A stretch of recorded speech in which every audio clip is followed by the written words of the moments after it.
bunch we've got, and in net, Mackenzie Gress is playing with joy, and she is confident. Underway now for Notre Dame and Penn State. Let's have a good one. Nittany Lions in the blue, Fighting Irish in the white. 77 degrees and very humid today in South Bend. It certainly plays a role in the outcome of the game because that humidity is something to deal with here in August. But that's why you spend so much time getting fit in preseason, doing all those extra runs so that you can last the entire 90 minutes. It was a pretty hot summer in Happy Valley and in South Bend, so I think both teams plenty of reps in the heat. Chance of rain today, but it's overcast and dry as we get things going. Penn State on the move now. This is Lily Boyden, transfer out of UCLA, one of 4 transfers for the Nittany Lions. Paige Collin now into the box, and Chukwu plucks it away. And that was Bella Askew with her first touch, moving up from defender last year to midfield this year. She's a huge key. I think that's just a huge part of her evolution in her game because she's going to be asked to be on the ball quite a bit and be involved in the attacking part, because as midfielders, you connect the back line and the front line, and you have to be the engine of the team. And she's certainly shown that throughout her time at Penn State. Molly Martin and Bella Askew anchoring that midfield for Penn State. Coach Dombach highlighting that as a huge key, a big storyline in this non-conference slate for the Nittany Lions. Ball spilling back here for Boyden. Former Gatorade Player of the Year in the state of Utah. Now it's Milam with it for Notre Dame as this goes over to the near touchline. Milam is going to be really important because she's the right side of the 3-back, and they have to be certain that they shift accordingly. So the speed and the intensity at which they shift ensures that there's no seams to play through for Penn State. Charlie Codd lost it in the middle of the field. Now opportunity, Dick DeBang rolls it just wide of the net. And in net for Notre Dame, Sonoma Kasika. Her 3rd year, she won the starting job halfway through her freshman year, and she has been so steady in goal for the Irish. Her goals against average is pretty impressive. She's shown that she's just so good with her positioning, in anticipating where the shot might go, and she's also a key part of the build because she's so good with her feet as well. Against Samford, her 14th career shutout for the Fighting Irish. Attack here on the near side. Reese Canada, as that one is saved by Gress. Canada, one of 4 freshmen who got the start against Samford. Comes from Fenton High School in Michigan. Yeah, Brianna, there's a lot of youth on this Notre Dame team with the 4 freshman starters, a sensational sophomore class.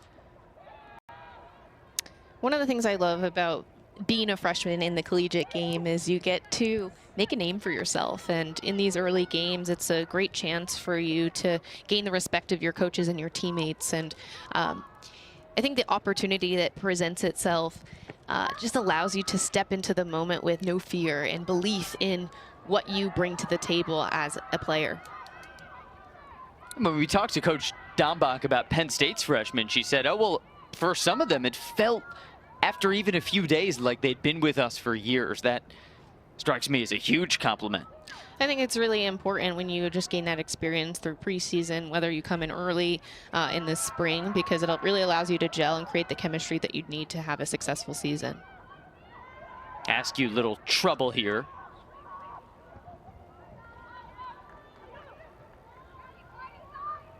Now here come the Irish. 21 shots in that season opener against Samford, but no goals. And Brianna, I know you felt some of those attacks were rushed. What'd you think of this one?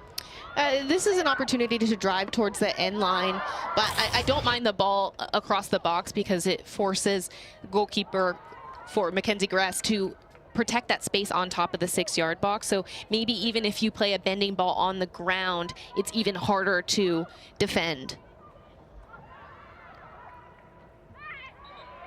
Chukwu ran into a little bit of trouble, and Penn State will keep it here. Yeah, there were so many chances against Samford, with the 21-5 shot disparity, 13-2 corner disparity. And Notre Dame unable to break through. So searching for their first goal and their first win this afternoon at home.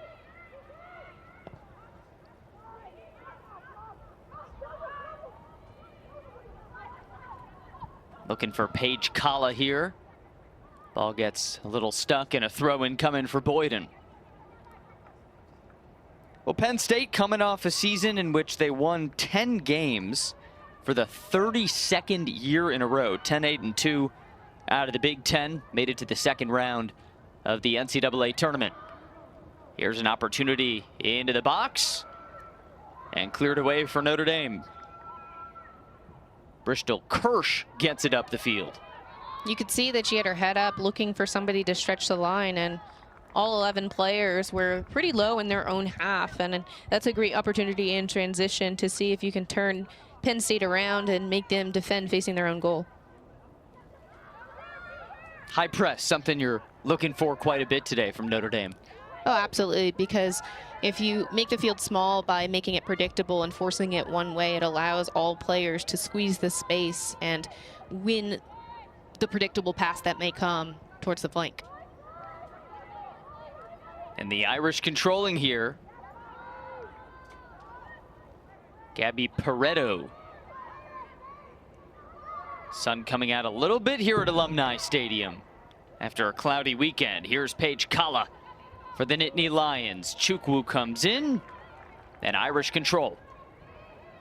Canada getting hounded. And she'll let the throw in here.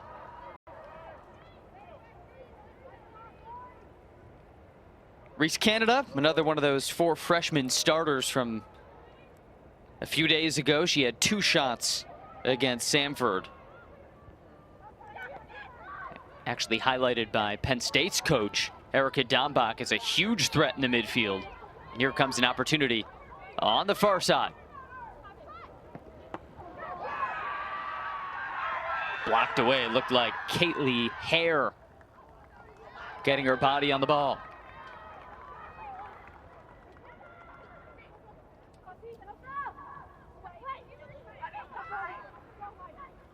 Here's Lily Joseph, squeaks that away. Canada can't quite get to it, as it's poked away by Antonucci.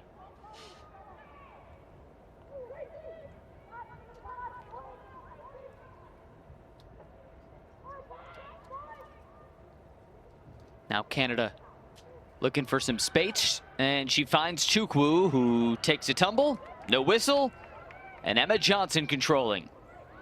To the middle of the field now, Aubrey Culpa, who was the Big Ten's top scorer last year before she went down with an injury in the middle of October, missed the rest of the season. Still finished with 8 goals in the Big Ten. Here's that last opportunity for the Irish. I wanted to look at this last opportunity because look at the way Kirsch is driving inside, trying to get it to her right foot, get a sliver of space to get the shot off. And she's definitely looking for that back post because Gress has to shift towards her near post to make sure it's covered. Already 2 shots for Notre Dame.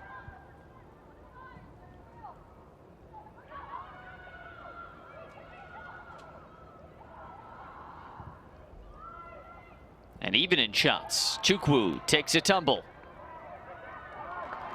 And somehow ends up with it. Little wizardry from Annabelle Chukwu. But the ball rolls easily over to Gress. She's such a dynamic player. Got this kind of flourish to her game that makes it so fun to watch. Yeah, that was good on Chukwu, just to stay strong in the tackle and come out in a 50-50 battle. I actually really like the role that she's in here today because she's been really active in the midfield. As the game progresses, though, I do want to see her get into those higher lines and make those runs from deep because getting her close to the goal is what makes her so special. Chukwu, one of 3 preseason ACC, all ACC players for Notre Dame, along with Abby Mills and Izzy Engel, who we are unsure if we'll see at any point today. She missed the Samford game. Mac Herman Award finalist last year. You see the Irish tied for top of the ACC and preseason selections. Also got the nod as the #1 team in the conference, just edging Stanford in the preseason poll.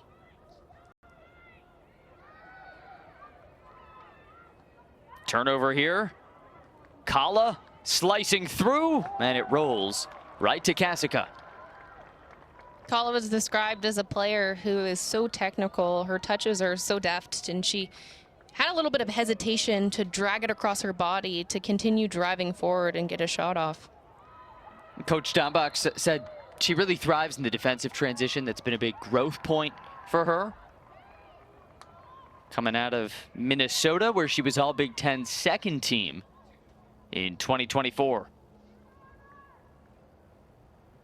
So both teams with a few opportunities. If you're just joining us, season opener for Penn State. Second match for Notre Dame. And into the middle, here's Kala with a chance. To the belly of the beast, though, and Kasika. Kala's been active early. She has certainly been active. She is trying to condense the space and win the ball back, and that's the way she's hunting defensively. And she's been pretty electric in transition, just driving, taking space, seeing if she can get in and around the box and give some life to Penn State. Transferring within the Big Ten Conference from Minnesota to Penn State. Hails from the town of Brooklyn Park in Minnesota. Got 4 transfers for Penn State. And for Notre Dame, which something you don't often see, 1 transfer, but it is a sophomore, Gabby Pareto, who came over from Kentucky. And now it's Pareto who takes a seat.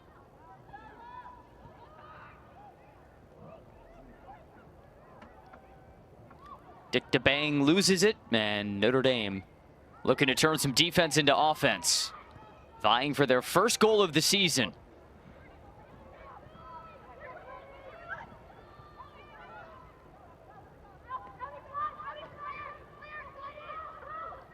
Now we're seeing some of that high press, and it's successful. Lily Joseph now on the near side. Approaching the box. Gets a dive out of Gress, but just wide left. What a dangerous ball there from Lily Joseph. You can see her get it on the right foot and tries to play that bending ball across. I really like the texture on this service because she has a little bit of hesitation, dinks it over, and forces a save.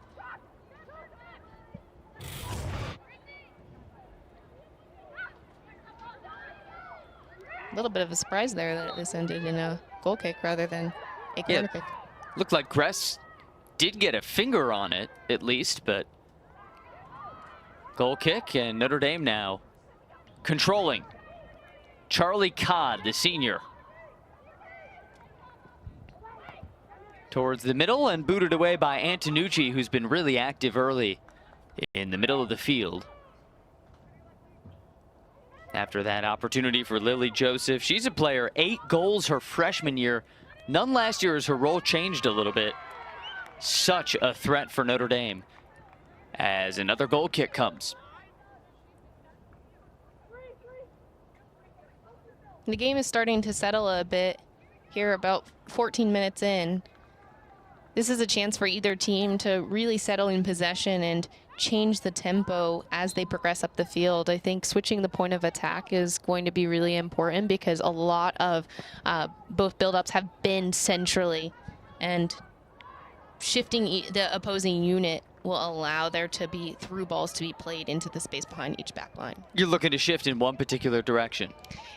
It depends on the team. So for Penn State, you want to unlock Kala. She's been pretty dynamic in the way that she's taking space. And then for Notre Dame, Bristol Kirsch is the one that's been pretty active on that left side. Here's the freshman Reese Canada. Getting a lot of pressure from Boyden, who's able to boot it away.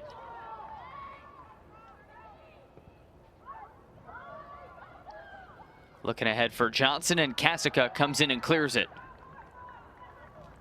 Not too many touches so far, Brianna, from Aubrey Culpa, who we highlighted as a top threat for Penn State. Culpa will definitely need to get on the ball. And I think it starts with the off-ball movement, just getting in that seam tube and finding space centrally, because they haven't been super active on that right side. So if she can, you know, drop lower just to get some touches, get in a rhythm, that will help her grow into this game. Season opener for Penn State. Took down Army in the first round last year in the NCAA tournament before falling to Virginia. Making the dance for the 32nd season in a row. And Coach Dombach saying, you know, last year, a lot of new faces, sort of felt like the fear of the unknown. This year, we've got a lot more confidence, and we'll see how that plays into this first half. They're definitely calling on their youth to step up into some big roles, and they've got players that have had some youth national team experience and have played at really high levels before putting on the jersey for Penn State. So just embracing the moment, playing with confidence, I think that makes your opportunities go so far. And Coach Dombach also national team experience with the U.S. senior national team at the World Cup level. Today looking for win number 300 as head coach of the Nittany Lions.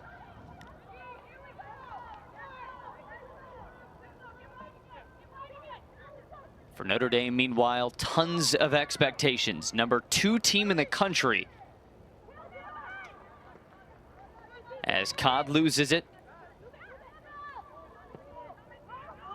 And cleared away by Askew.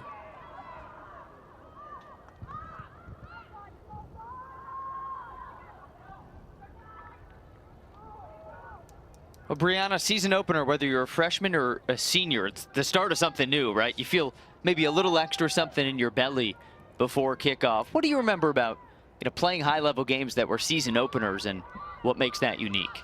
My teammates and I always competed for the first goal of the season. So especially on your home field, I remember when we opened up our stadium at Carolina, we were all wanted to have the first goal on that field. But Alumni Stadium is a great place to play, and it's a beautiful day. So for Notre Dame, they're looking for that first main goal in a top matchup. And then for Penn State, they want to start their season off with a bang, and no better way to come on the road and play against a formidable Fighting Irish side. I think, as you said, beautiful day, the sun came out a little bit. So I'm feeling like you're kind of scripting things here with the weather. We have to speak it into existence. Yeah, why not? Beautiful day. And it certainly is. The rain held up. And we're knocking on wood to keep it that way. Oh, I like that little competition for the first goal of the season. I mean, yeah, first goal of a new stadium. You're forever synonymous. It's all friendly competition, of course. Oh, here's a major opportunity, Kala, but stymied away by that Irish back line. What I was building on before is friendly competition within your own team, but that competition you kind of have to embrace, because each player is competing to be a starter, to have significant minutes. But look at this left side. Kala takes such a slick touch, faces up through the legs and goes across the goal. And you could see that she's looking for that back post to bend it. Shot is ultimately blocked, but right idea there from Kala. Now Kala gets a free kick. 5 goals last year, all for the Golden Gophers as she transfers within the Big Ten. She's been Penn State's most active player these opening 20 minutes. Free kick coming. Here goes Kala. Played well by Notre Dame. Claire Logan able to get her left foot on it. Now Antonucci with the entry. And Chukwu clears. The next step for Notre Dame is to see if they can clear it to their highest player. More often than not, that has been Lily Joseph, who's been veering to the right side, but if she can position herself centrally to be an option so that they can maintain possession after they get it out of their box, I think that will help them transition. Looks like a yellow coming up. We saw a jersey grab. Those are sanctioned as automatic yellows. You can see just here in transition as she takes her space. Bella Askew. Bella Askew just grabs the jersey, ends the play. Now, she knows she's getting a yellow for that. Is that just sort of a panic in the moment? Gotta stop her? Or is there something deeper to it? I see it as a tactical foul because Notre Dame could be off to the races if they take that space and drive and eliminate all the players that were high for the free kick. And maybe you think you're saving a huge scoring opportunity as Askew picks up the game's first yellow. Notre Dame, Penn State meeting for the 5th time. Notre Dame has won 3 of the first 4 matchups, all but 1 taking place here in South Bend.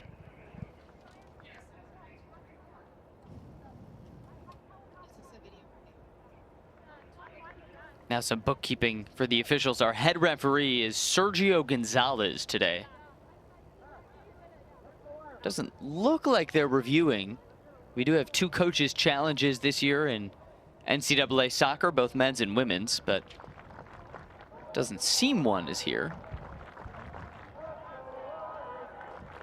Might be making sure they have the right person for the yellow or the right time.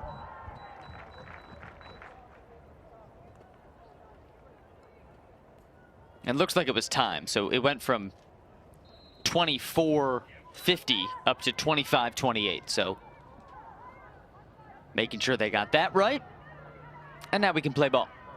Because the clock stops at the college level, it's important to just maintain composure and making sure that they get the most out of the game, because there's no extra time with like a running clock as you'd see in the professional level. Now out towards that corner. Mentioned the new rules this year with 2 challenges allowed for each side. How do you think that might change things? I mean, I would think a bevy of ways. I mean, there are a lot of game-changing calls that have impacted the game for years. I know our teams would have loved that when I was in college, but I think it's a great way to just get it right and ensure that there's a fair game, because ultimately the referee should have no influence over the outcome of the game. So if they have a second chance to look at it and a team feels that they've been done wrong by a call, I think that will benefit the game for sure. Got to make sure you get it right. Both teams have 2 of those. As off this corner, Notre Dame still attacking.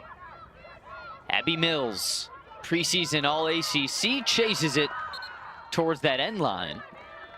And a goal kick coming. Just really good defending there, using the body to shield it out of bounds, awarding Penn State a goal kick. This will give them a chance just to get out of their own half and establish possession higher up the field. Penn State actually out shooting Notre Dame so far 4-3, but it feels like a lot of the game has been played on this side of the field as Gress sends it deep.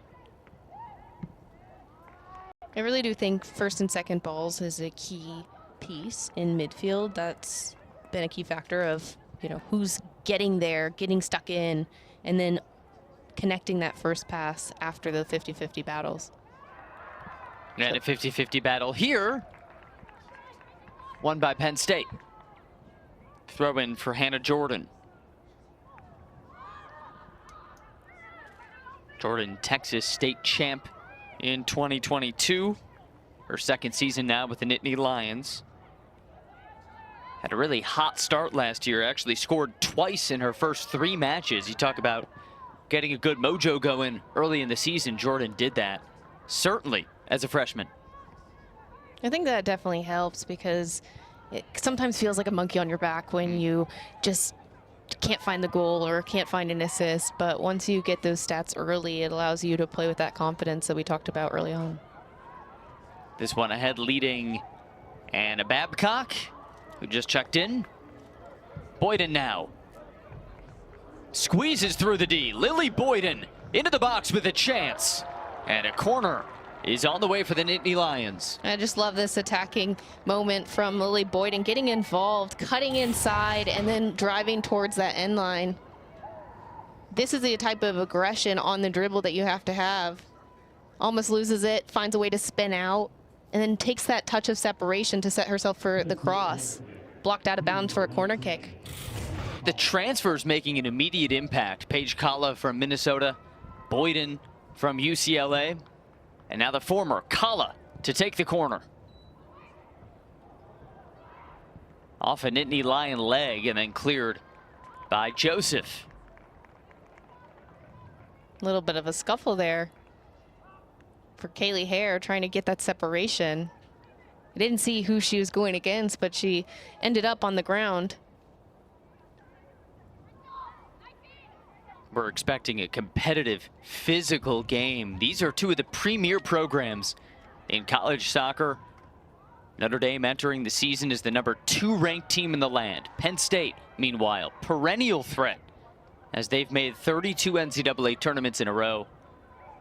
Just love to get a matchup like this so early in the season, still pretty much summer. Yeah, because when they start conference play, those are the games that count towards getting towards the NCAA tournament. Obviously, there's RPI and making sure that you perform well against top-ranked opponents, but ensuring that you get the wins and the results that you need in conference play will give you the best chance to have success in postseason. Both teams testing themselves early. Penn State actually starting with back-to-back road games against ranked teams. It looked like Boyden took a shot to the face. Let's take another look at this one. I see her favoring that left eye. It was Reese Canada and Lily Boyden. You could see the contact to the face from her arm and extended hand. They actually might review this a little bit longer. A little forearm shiver. And our head official, Sergio Gonzalez, coming over to the play.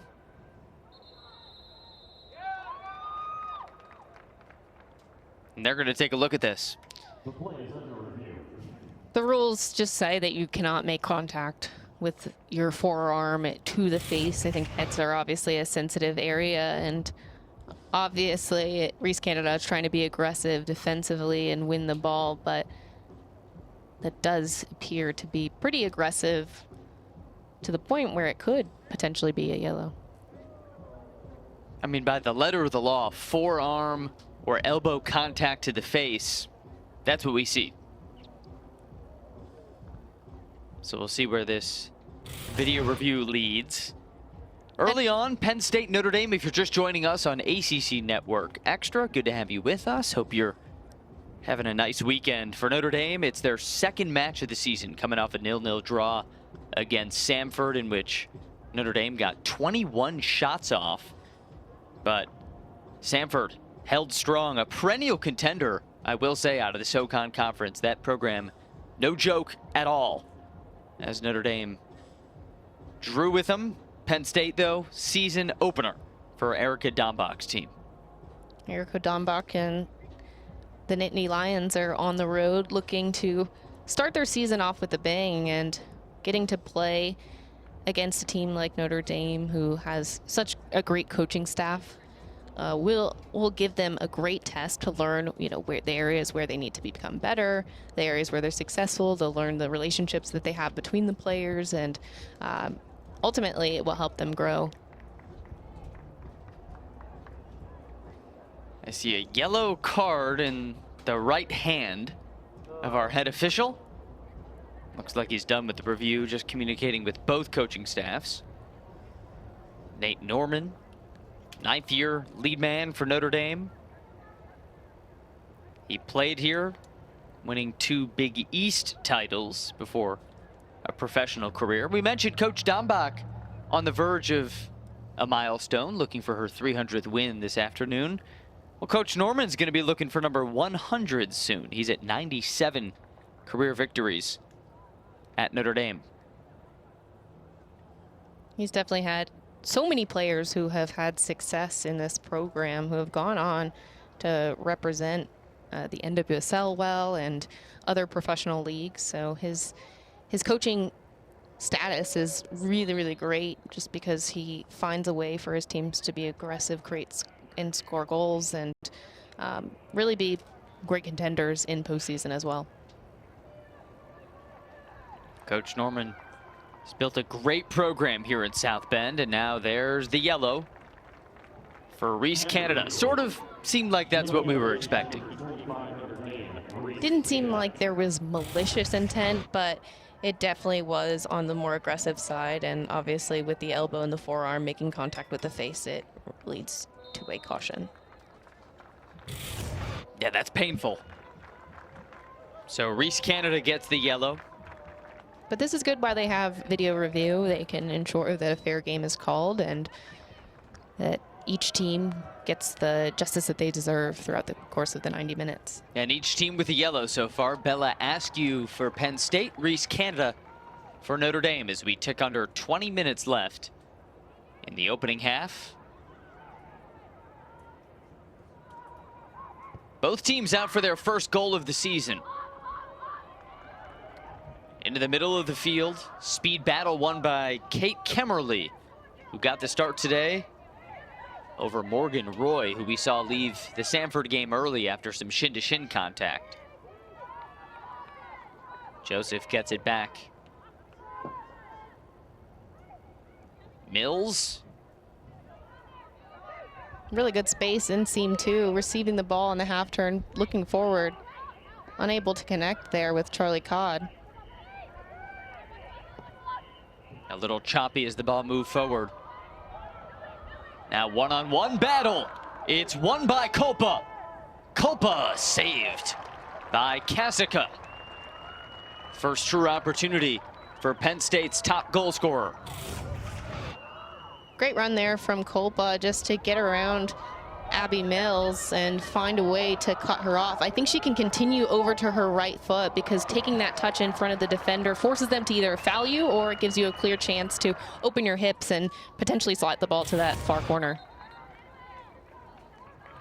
Kolpa, in the words of her coach, poised for a breakout season. She described her as humble but hungry. What do you see as the balance between those two? I think humble but hungry is a great way to describe her because she wants to come in and create and score goals and be a leader for this team because obviously she had been sitting behind key producers for Penn State. One of them being Caitlin McBean, who had been their primary goal scorer for several years. Yeah, and Coach Dombach pointed that out to us. Like, hey, you got all these players sitting behind McBean, learning from McBean, and now it's time for them to take the mantle. And McBean now playing professionally in Sweden. Penn State also losing top assister Riley Gleason, Amelia White, Julia Reich. See only 39% of the points returning. Meanwhile, for Notre Dame, 89% just about of their points come back. Canada right on the edge of the 18 box, and a corner kick is on the way.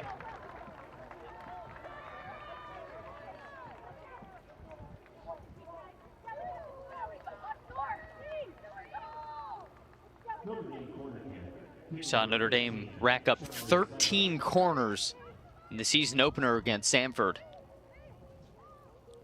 Look at the setup that Notre Dame has on that back post. The ball sails over everyone.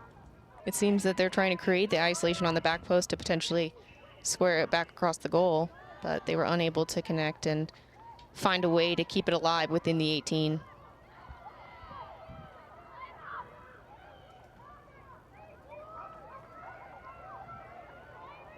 Here's Kolpa. So dangerous into the attacking third. And lost control. Now nice lead pass up to Hodson, but the flag comes up. Offside. Just a moment of looking for the transition, playing that long ball. But the offside moment just didn't lead to what they were looking for in transition. They were looking for Hodson there, third-year player for Notre Dame, who actually as a freshman was ACC all-freshman, led the conference in goals during league play. Coach Norman really saw her rise to the occasion late in the season. Just junior with a fair bit of experience and has shown the way she can attack. She's coming off the bench looking to be a key contributor for this team. Smooth move for Babcock. Now Kolpa punched away by Kasica. The second shot for Kolpa. Really great effort there from Kolpa again. Just takes like half foot of space and is able to get a shot off very quickly. Forces another save for Sonoma Kasica. Now reversing the field to Canada. Looking again for Hodson, but headed away by Kaylee Hare.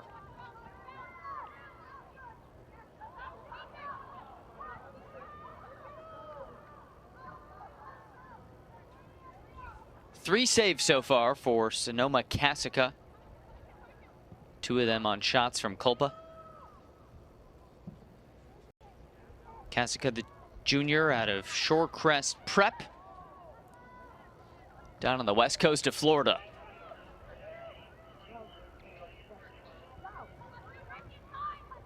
Canada looking for the middle. Into the belly of the Nittany Lions as Babcock takes a tumble.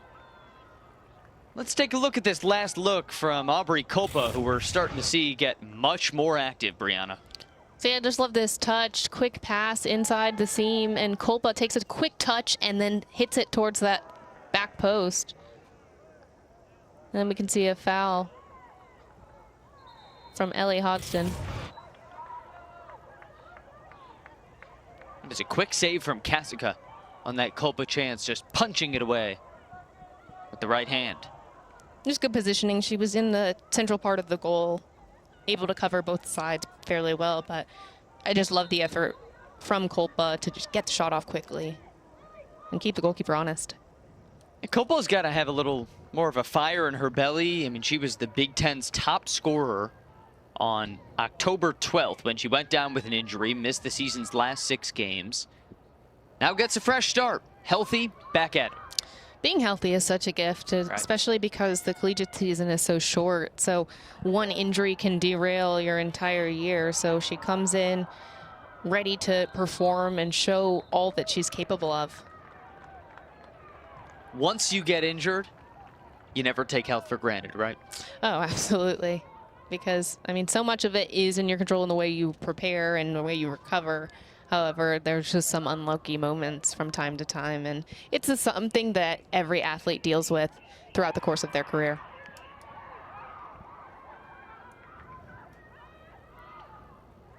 Now for Penn State, Kala chasing it. That ball just went out of bounds. Such a condensed season, it's difficult to recover, right? I mean, all these travel days, you look at Notre Dame now in the ACC, you got to travel to the west, to the east. I don't see a lot of recovery time. How difficult is it to find that? I honestly don't know how they do it because the conferences are getting bigger and they're spanning the entire U.S. And it's just really important that you are on top of time management. So obviously these are student athletes. You've got homework to do and you need to make sure that you do it in a timely fashion so that you can get to sleep every night at a decent hour. And then when you're traveling on the plane, you need to make sure that you remain hydrated because in August, a lot of these climates are going to be very warm. So being able to prepare your body to play multiple days out of the week is really, really important, especially for your longevity of the season. I hear hydration, I hear sleep. It's the simple things to keep in mind. And here in the middle of August, a humid day in South Bend. Season opener for Penn State, second game for Notre Dame. Talk about recovery, preparation. I mean, those are all lessons that'll carry into your professional career as you're going through now at the NWSL level.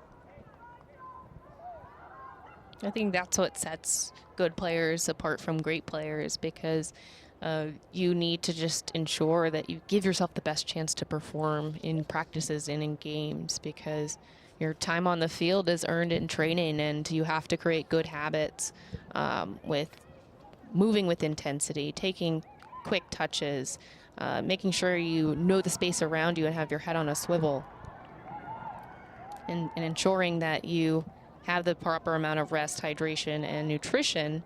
That gives you a really good chance to perform with consistency. And these are two of the more consistent programs in the country, right? Smart coaching staffs, top to bottom. They get these players ready. I would also imagine that both of these schools are well resourced. They have so many different people that are willing to help them, whether that's on an athletic training side or an academic side. And I would encourage every athlete to take advantage of those resources, because you don't go to schools like these for any other reason, because you want to be among the best in a high profile environment that's going to stretch you as a player and an athlete. Very well said. I mean, you've got all the creature comforts, you might as well use them. Recover, rest, hydrate, as this one's chased out by Lily Joseph. Another corner opportunity coming for Notre Dame as we hit the 10-minute mark.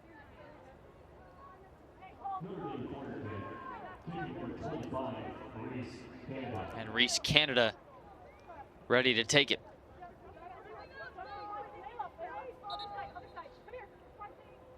Hey, just to have everybody here, just play fair. Don't put the game in my hands, please, okay?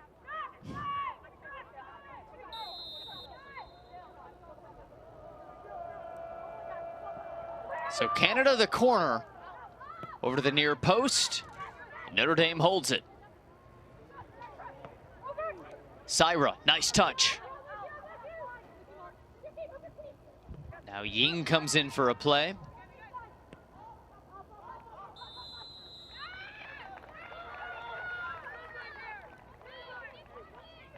And again, Notre Dame comes up empty and offside. 9 minutes remaining in the half, and this is a really good time to push, because you want to have those big moments heading into halftime and ensure that your team has the upper hand in terms of momentum. Well, the Leprechaun doing what he can to get momentum on the side of the Irish. We'll say a lot of Penn State fans who seem to have made the journey from Happy Valley. I think you'll see that a little more for a big time venue like this in South Bend for a season opener. Chance to check out the first match of the season. Penn State playing here for the first time since 2006. Quarterfinals of the NCAA tournament that year, 4-0 victory for the Fighting Irish.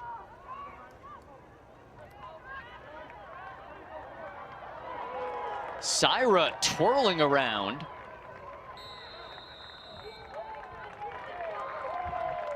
And a foul keeps it with the Irish.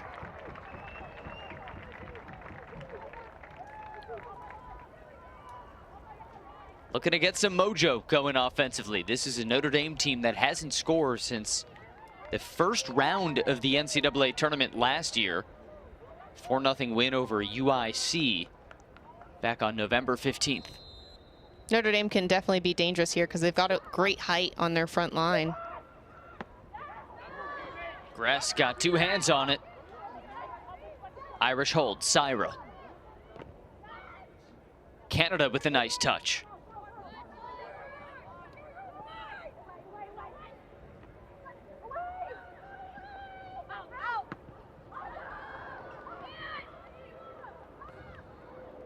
And Penn State's veteran back line holding really well. Brianna, we knew this was the strength of the Nittany Lions. They've risen to the occasion. I really like the way that they step and drop in unison. You can see that they're communicating well together on that back line. And when one steps, just like Kaylee Hare in this moment, the others condense the space and pinch centrally to ensure that there's no space to either side of her. How important is that defensively, condensing space, shorten up the field? Well, it's all about getting pressure on the ball and then providing cover underneath the ball. So in the event that it is passed by you that the players underneath will be able to anticipate and intercept. This one rolling dangerously, but played well by Gress.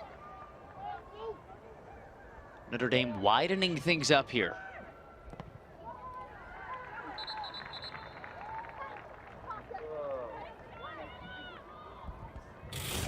If you're a Penn State fan, this one made you jump.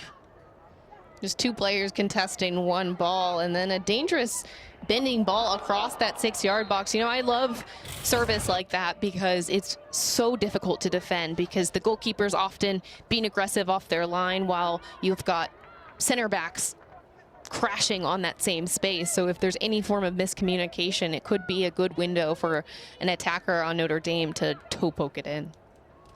All it takes is one poke. As we tick towards the 5-minute mark. You're in half one. Penn State looking to get win number 300 for their coach, the legendary Erica Dambach. Notre Dame looking to wipe off some of the frustration after a 0-0 tie with Samford.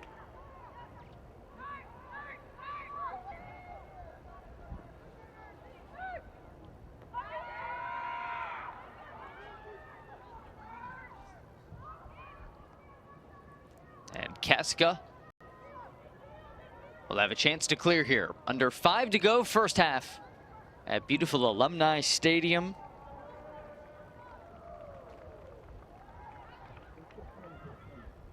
Notre Dame 46-7-6 record here in the last 5 years. And they've built a virtual fort around this place. Home field advantage is a real thing because you've got all your family, your friends, your supporters at the school that want to see you win, and they can inject energy in the game through their chants and any other traditions that they might have. They might have a leprechaun in the crowd.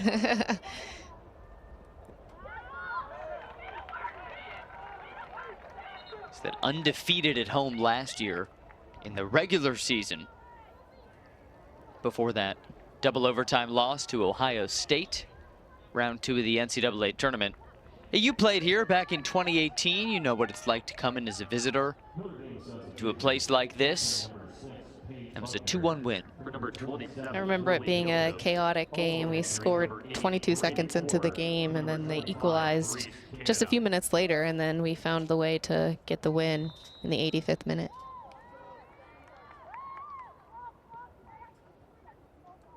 In a big-time road game, you scored 22 seconds in. Really sets the tone. I think just coming in with energy, being on the front foot, starting fast, starting strong, gives your team a lot of belief, a lot of hope, and it definitely shifts the momentum. But then you've got to maintain it over the course of 90 minutes, especially as you see substitutions, which we've seen quite a few of in the last few minutes.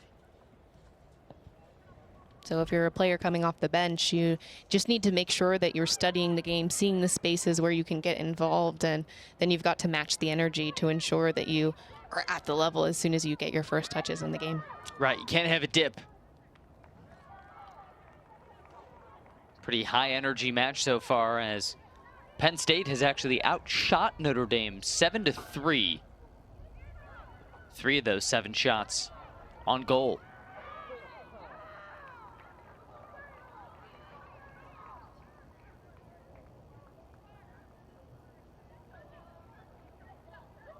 Now in the final 2:30 before halftime, as a player, how does your mindset shift when you know halftime is looming and want to sneak in 1 or 2 final attacks?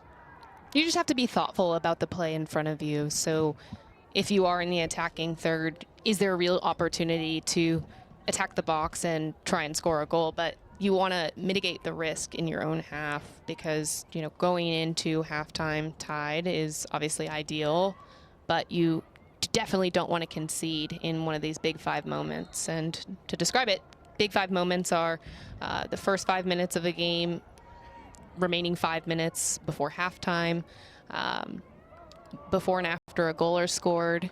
So you just need to just ensure that you're dialed in, and it takes the entire 11 players on the field to just match each other's energy and ensure that you're moving in unison with one another defensively. So we're in one of those big 5 moments now with just a minute 20 till halftime.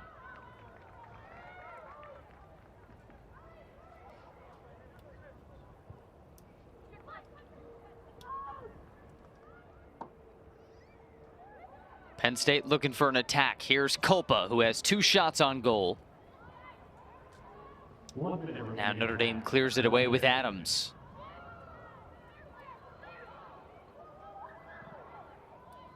Wolf with a win.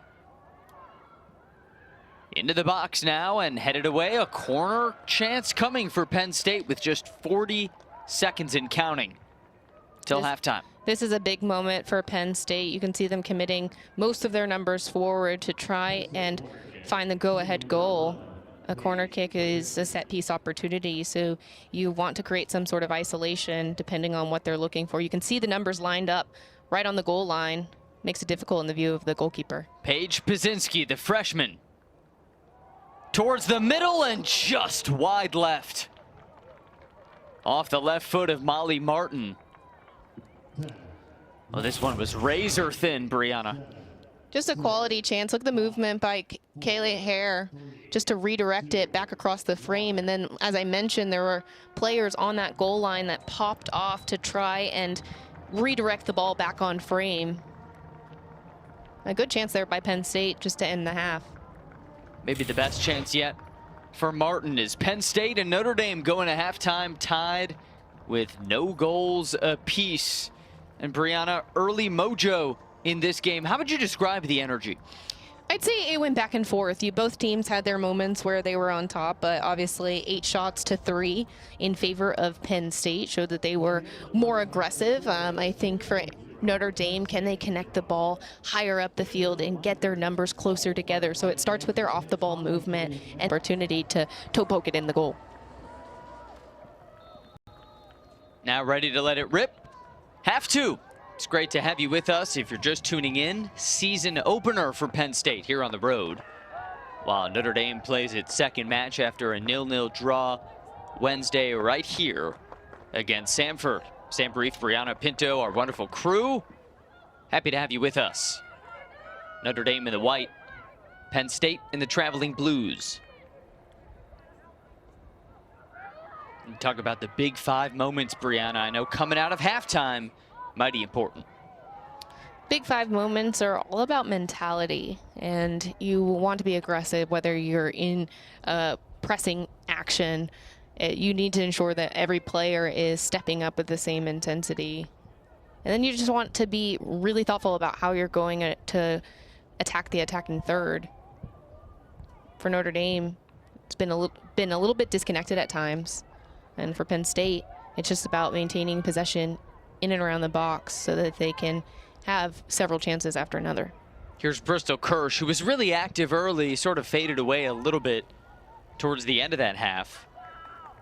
Part of a number 4 ranked incoming freshman class for Coach Norman at Notre Dame. Looking ahead for Kemmerly. The ball sails out of bounds. Brianna highlighted Bristol Kirsch in the open. I mean, she put up some gaudy numbers in high school out of Flowery Branch, Georgia. Gatorade Player of the Year in that state. Gatorade Player of the Year is a huge honor, but it just shows how dynamic she is in the attack. And she has come into a talented Notre Dame side and shown what she can do. But it's just about opening that account and getting that first goal under her belt. And I believe that the rest will follow. Here comes Culpa, Penn State's top returning scorer. Culpa looking to shake and bake a little bit. Comes through into the box and just a little bit short.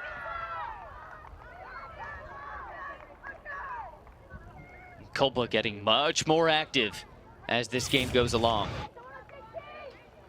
It's Kala playing that ball through to Culpa. Creates a little bit of separation for herself and then goes 1v1 to drive towards that end line and square it across the box. This is a very lucky moment because the deflection kept it from going across the goal. Now Kala taking the corner. Goes high towards Kasica, who just says, my ball. I really admire the goalkeepers and their bravery that they have to have when they command the box, because you have to come out, call your name with confidence, and go out and claim the ball, often in the midst of a lot of traffic. Right, your vocal skills are important there just as much as your physical skills. It kind of reminds me of volleyball when they say mine, but you have to say goalkeeper so that the back line in front of you knows that they shouldn't be the one to try and clear it with their head or their foot, because any miscommunication that close to goal can result in an error. Right, you can't just say mine, you have to say goalkeeper. Interesting quirk, kind of different from volleyball or baseball maybe, calling for the ball. Now Notre Dame with a throw-in, well in that attacking third. Penn State's back line, Brianna, you've used the word playing together quite a bit. They're very connected. What is it that you see from the back line? I think it's the way that they step and drop to maintain the distances that are ideal. So you can see them as the ball continues to get up into the attacking half, everybody's stepping towards together, and when the distances are short, it ensures that you can maintain possession and have quick passing. And in the event that you lose it, you can win it right back when the distances aren't too long. Just a good pressing moment right there again. Now Notre Dame wins a battle with their back line as it rolls back towards Kasica with a big boot.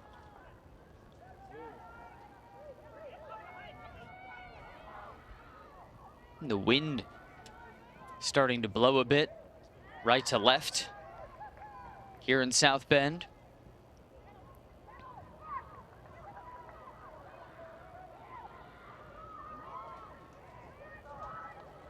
Now an attacking chance. And over towards the goal. Again, Penn State's back line holding firm. Hannah Jordan, good foot movement.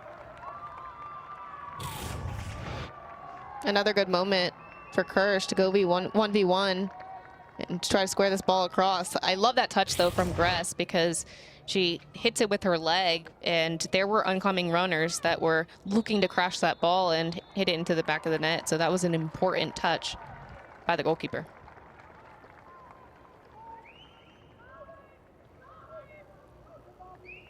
Now we'll get a Notre Dame free kick. Lily Joseph, junior out of Hamden, Connecticut, where she once scored 66 goals in a 19-game high school season. A remarkable high school career turning into a great college career, starting its third season now. Nittany Lions setting up this wall. What's Lily Joseph looking for in this moment, Brianna? I think she's looking to hit the space right on top of the 6-yard box towards the back post, because you can see all of the runners lining up to crush the space. She floats it in there. And cleared by Antonucci. Kept in towards the box. We're going the other way. Unfortunate timing on the runs, because I actually think that was a really good quality ball. It was with the correct weight into an ideal spot. So, those runners off the back post just needed to run a little bit faster and get there to try and keep it alive. Again, Penn State with a chance. They've got 9 shots to Notre Dame's 3. Kulpa centers it, and Kala comes through with the score.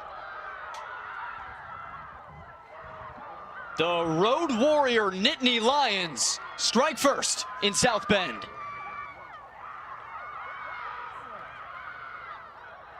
You could just hear the energy coming from a bench. The Penn State Nittany Lions are absolutely ecstatic. This is quite the way to open their goal scoring for the season, but Kulpa and Kala have been the most dynamic players on the field for me thus far. One touch finish back to the post that it came from. I just think this is an excellent goal. Because this is really, really tough because it's coming off of a bounce. So you need to make sure you hit the top half of the ball to keep it down, because it's very easy to hit the underside and sky it over the bar. Well done by Kala. So the first goal of the season for Kala and for Penn State. The 51st minute, absolute beauty. And for Kala, the transfer from Minnesota, she's able to strike with collegiate goal number 9. The first one in the Penn State blue and white. I think it's a testament to Kala's technical ability, because being able to strike that ball in one touch gives the goalkeeper no time to get her feet set and get back across the goal, because her momentum is taking her to her right, which was the far post, and then the ball's immediately hit back to the near post. Kala getting herself in position right away. Off the beautiful feed from Aubrey Kopa.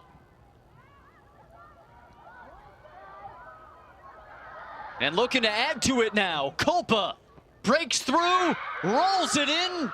2 goals, 1 minute for the Nittany Lions.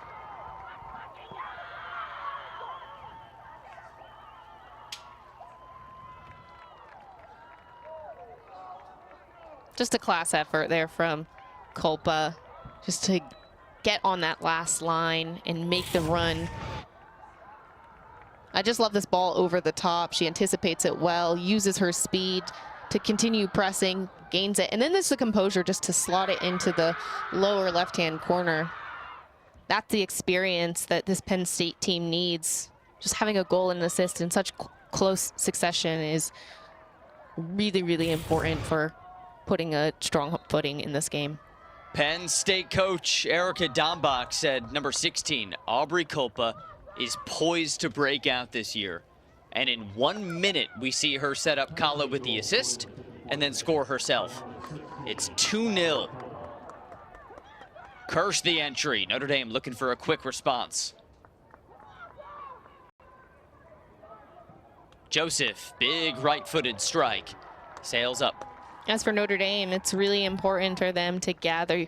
Usually after goals are scored, it's really important to just get together as a team and speak life into the group and just re-energize everyone. And you need to make sure that 2 doesn't turn into 3, because they're still in the game. There's plenty of time left on the clock. But how do they maintain possession in their attacking half? Because it's been really, really dangerous when they're facing their own goal and they've got players like Kopa and Kala running at them, pressing high. That Kopa-Kala combo, call them the Killer K's. I mean, that's been lethal so far for Penn State. We saw shades of it in that first half. Kirsch looking to create something.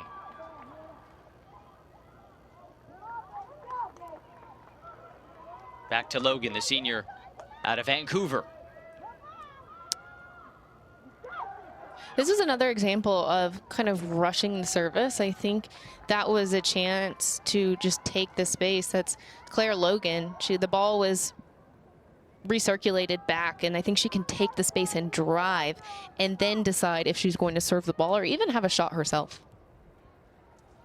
And Notre Dame got 21 shots off against Sanford, but today just 4, and only 1 of them has been on goal.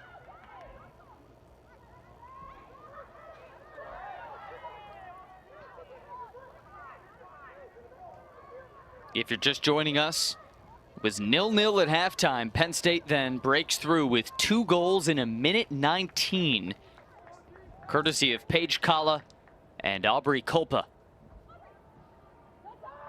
Nittany Lions looking to start the season with a massive road victory against the number 2 team in the country. Joseph clears. It's a really tough non-conference start to the season for Penn State, which takes on Notre Dame, then number 23 ranked West Virginia on Thursday night.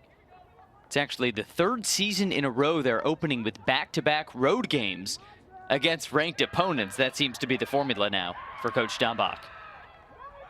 Attacking chance now. And this one a bit short from Kala. Just a really good defensive effort to get back underneath the ball, because Kala looked that she was a touch away and ready to serve the box. Goes out for a corner kick, but this is another great opportunity for Penn State to capitalize. That's Grace Milam making that last-ditch defensive effort. Now corner number 4 for Penn State. Kala takes it. Loops it high and headed away, but trouble in front of the net now. Dick Tabang wins it. Rolls to Kasica. And a little sigh of relief for Notre Dame. There's a Penn State player down right in the middle of that 18-yard box, and it's Molly Martin favoring that left leg. She seemed to outstretch, just trying to keep it alive. Just scrambling in the box, trying to be first to it. That's actually something I think Notre Dame can adjust to a bit. You know, those 50-50 chances inside the box, making sure they're getting the first touch so that they're not under duress inside their own 18-yard box. So Martin getting checked out now. The athletic trainer for Penn State is Andra Thomas. Just stretching out that hamstring, getting some fluids in there. Let's take a look now at these 2 Penn State goals. The first one, Kopa setting up Kala. This was in the 51st minute to make it 1-0, and then just a minute 19 later, Kopa strikes. And what was 0-0 at halftime becomes a 2-0 Penn State lead. That's where we are with just over 30 minutes left in this one, and Notre Dame, a team that's yet to score this season, Brianna, and number 2 in the country, starting to feel the heat now. This moment where Molly Martin goes down with an injury is a good chance for Notre Dame to regroup. They can get some tactical instruction from their coaching staff and potentially change things up if they want a different kind of look and feel of how they're going to attack to get back into this game. You say different look and feel. What is that different look or different feel that they should be looking for? I do think they were more dynamic when Chukwu was a little bit lower because she was able to get on the ball a little bit more. In this second half, she shifted a bit higher, and you need your best players that are the most dangerous in front of the goal on the ball. So if she has to drop lower just to get it and progress the ball forward, I think that might be the best look for Notre Dame. Well, as the sun comes out, good news for Penn State is Molly Martin up. Just had to stretch out that left hammy. And clock restarts here. Penn State looking to open the season with a win. Notre Dame just looking to get back into this one.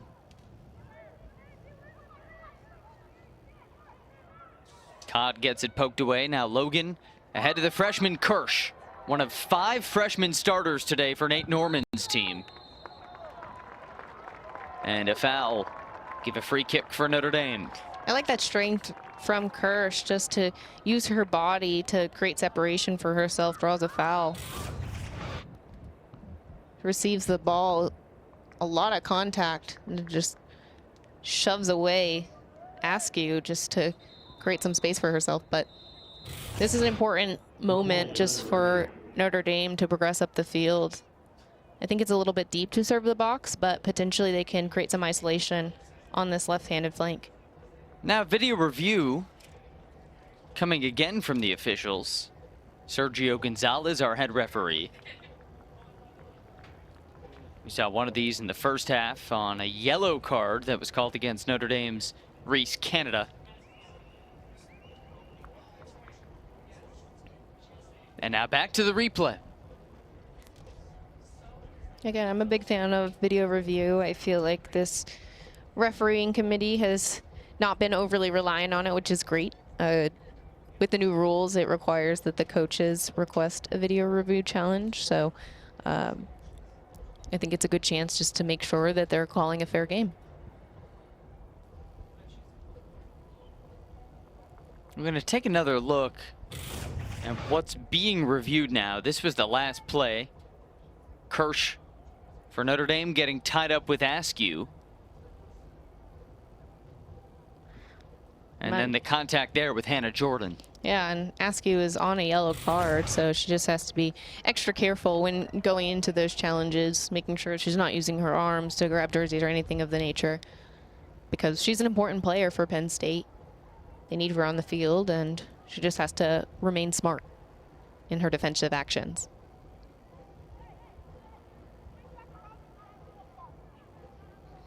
Maybe also looking at Kirsch. Maybe seemed she pushed off a little bit as she approached the box. Not exactly sure what is on the other side of the screen. Let's watch 18 in white here. See anything from her hands there with Askew? It was that or right the hand elbow? kind of swatting. Personally, I don't mind that because she had created separation for herself and gotten in front. And sometimes that movement of the arm is her, driving forward, trying to accelerate.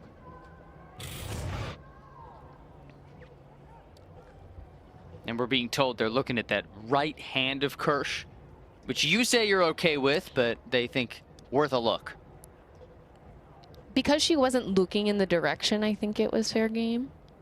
You can kind of swat and use your arms to be physical, but she did make contact, so I don't mind the fact that they're having a second look at it. So she takes her touch forward, tries to drive. You can see that Askew grabs her a little bit, and then there's a swat. But, to be fair, she does make contact with looked like Askew's neck. What about that left elbow push off? The left elbow push-off doesn't bother me because it's, shoulder to shoulder, Right. and you can use your body in this contact sport. We'll see if Sergio Gonzalez has something otherwise to say.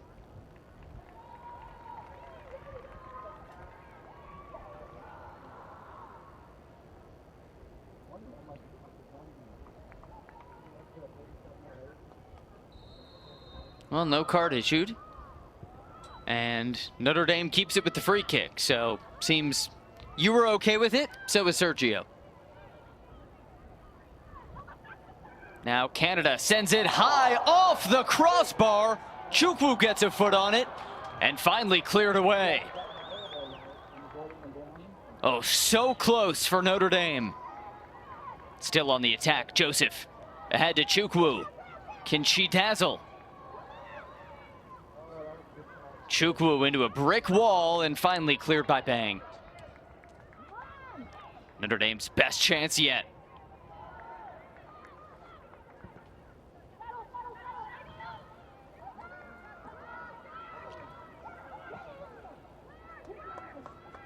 Into the box, Antonucci gets her head on it.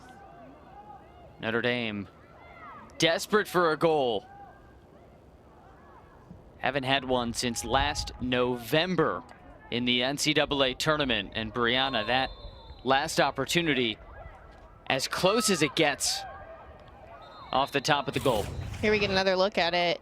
And on this right side, it's Reese Canada who has an exceptional looping effort towards that back post. It definitely challenges Gress because she has to get a touch on under it to keep it out of the goal and off of the crossbar.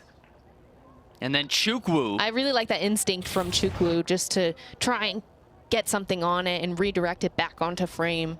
It's ultimately blocked, but those are the moments that will get Notre Dame back into this game, give them a little bit of hope in this second half. And that's what you want from her there, right? Just quick touch, keep it firing at the goal. Especially if you can take one touch like in the box for Chukwu, and then for Reese Canada, getting it into the box and challenging the goalkeeper and keeping them honest is the best way to put Penn State to the test. Penn State leading by 2 thanks to a couple goals in the span of a minute 19 by Kala and Kopa. At the 31-minute mark, a throw in here for the Nittany Lions, who are set to make a couple subs, including Paige Pazinski, the freshman out of Phoenix, and Lily Berger, sophomore out of New Holland, Pennsylvania. Number 36, Lily Berger. Number 5, Lily Boyden. Also entering number 11, Paige Wazinski. Number 12, Bella Askew.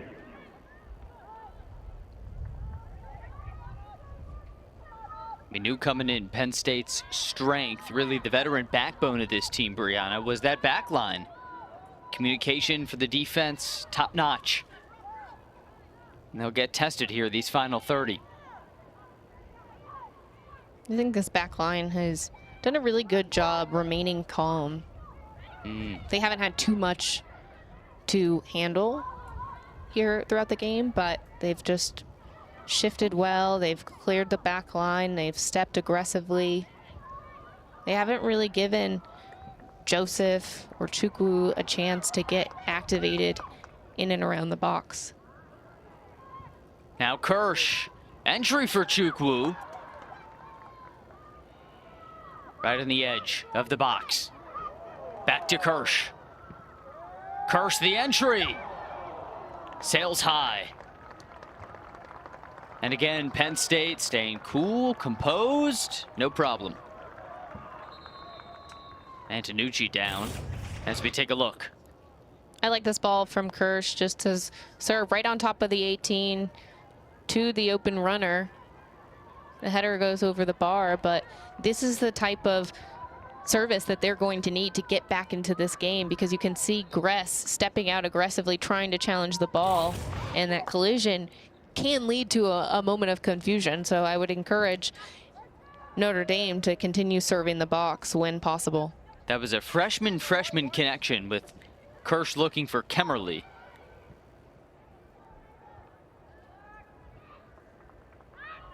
Penn State with a little cushion, looking for more. They turn it over to Notre Dame, outside and offside on Pazinski.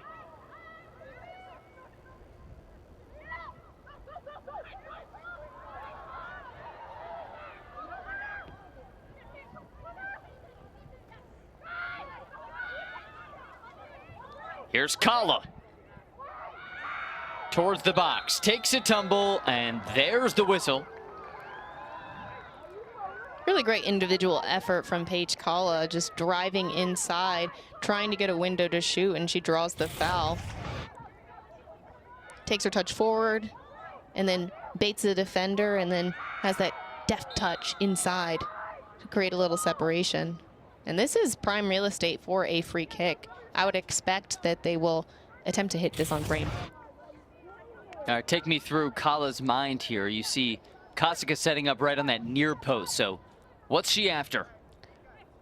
Right now, Kosika is setting her wall. You want to make sure the tallest players are on the outside, and then they can block that near post. And then she's going to position herself in the center of the goal, a little towards the left side in case they try to shoot towards that back post. But you have to have a lot of faith in your wall to essentially block that near post. So they're going to jump with their toes down, heads up, and you have to be brave and try and get hit. Time to be brave. Kala right into a few feet. Penn State looks to keep control here. Get it ahead towards Kala. And a goal kick.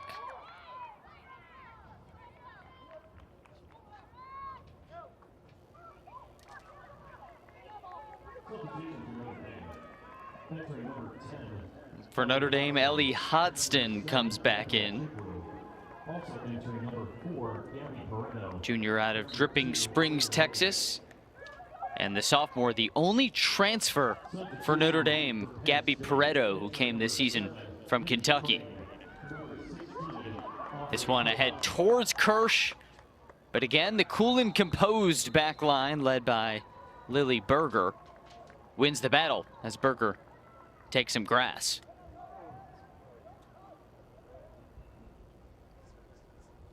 Humid overcast day here at Alumni Stadium. Meeting number 5 all time between Penn State and Notre Dame. Penn State looking to kick their season off with a statement win.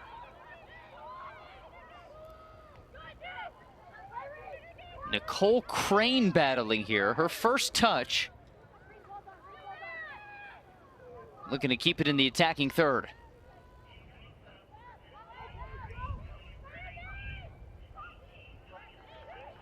Bang. Centers it.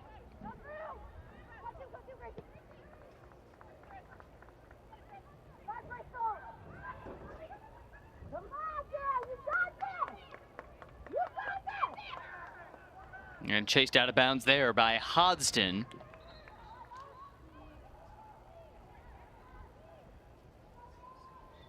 This Notre Dame team enters number 2 in the country. Last year, they didn't lose until the final game of the regular season. This was just a machine of a team. Cruised in the first round of the NCAA tournament before falling in a heartbreaker to Ohio State. They return almost 90% of their scoring from last year, so entered with tons of expectations. And now this season, on the ropes against Penn State here in game 2. I think expectation is hard, but you need to lean on your senior leadership to will this team forward. There's certainly a lot of players who have played in high quality games against teams of the quality of a Penn State, and you know they're going to challenge you in a multitude of ways, but it's ultimately about shifting the momentum, taking your chances when they present themselves, defending as a unit. And at times there have been lapses here for Notre Dame.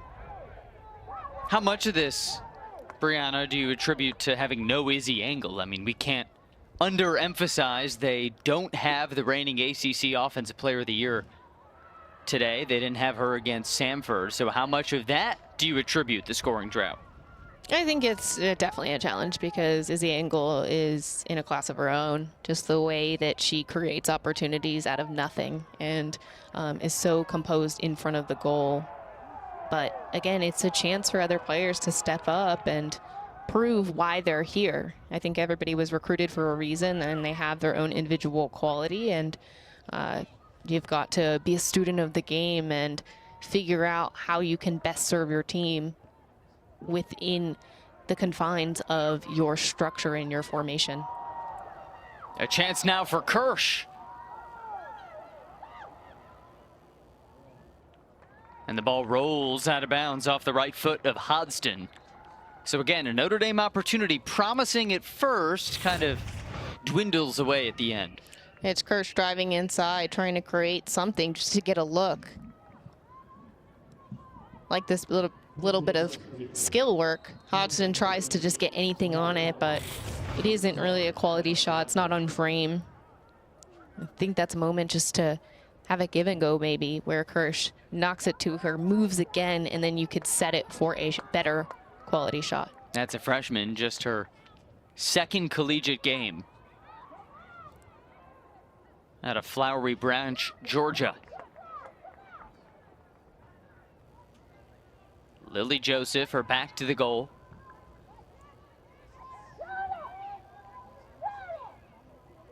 Nearing the midway point of half 2. Sense of urgency for Notre Dame. It's a 3-on-1 battle, at least for now, won by the Nittany Lions.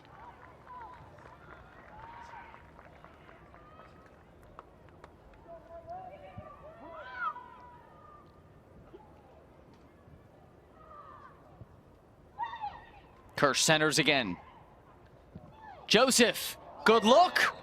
Sails over. I just love this effort from Kimberly just to lay the ball off at a pace where the shot can be taken in one touch. So right here, the ball's played into the box, holds it up, and then that's Lily Joseph with the chance. Now corner number 4 for Notre Dame. This is an in-swinging corner kick, and they're all setting up on that goal line. Canada takes it. Ball bounces around towards Jordan, able to clear it for now.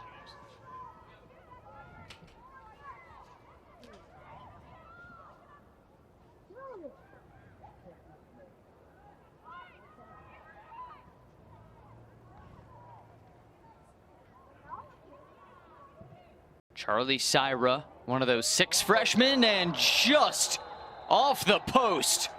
Another phenomenal chance. This time, Kemmerly.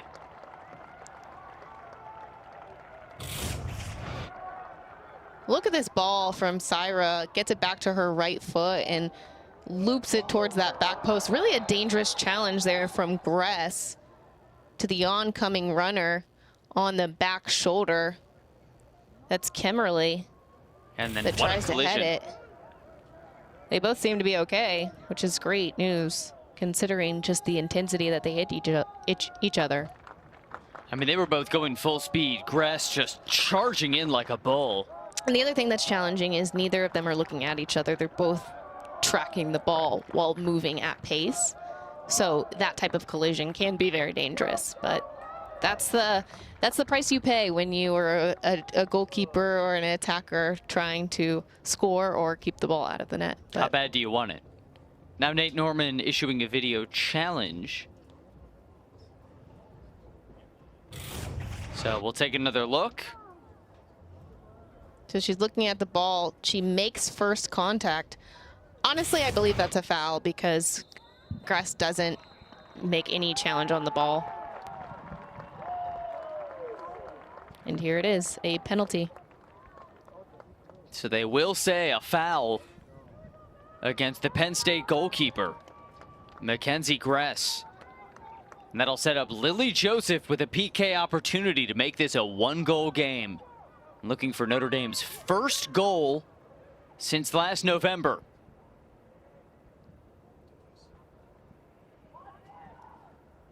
Joseph took 1 penalty kick last season and didn't hit it. Joseph has quite a bit of time, so I like the fact that she went to reset the ball and then go throughout her routine, because most players that take penalty kicks know the exact number of steps. They'll take a deep breath before they strike the ball.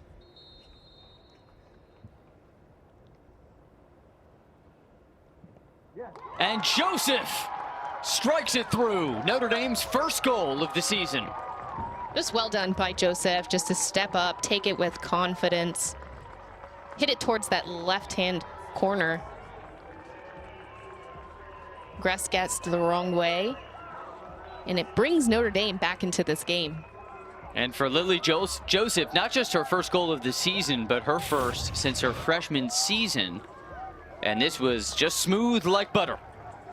She hits it with pace to the left side of the goal, and just like that, Notre Dame is back in it. But I think this has shown that they've applied a little bit more pressure, have been more aggressive about serving the box. You know, the bravery from Kemmerly just to get on the end of the service from Syra, that creates this opportunity. And Lily Joseph puts it away. And a big sigh for Notre Dame faithful. That goal-scoring drought that was going on for nearly 270 minutes of game time finally comes to an end thanks to Lily Joseph. And really thanks to the aggressive attack, the play earlier that led to the foul on Gress. And most of the play has been on this left side involving Kirsch.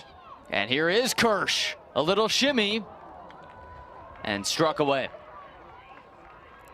How do things change now? A 2-goal game with all momentum on the Nittany Lions side turns into a 1-goal nail-biter. 2-0 up is never comfortable because 1 goal definitely shifts the momentum, and just like that, they're back in it. So for Penn State, you're going to see 3 substitutions here just to try and gain control of this game again.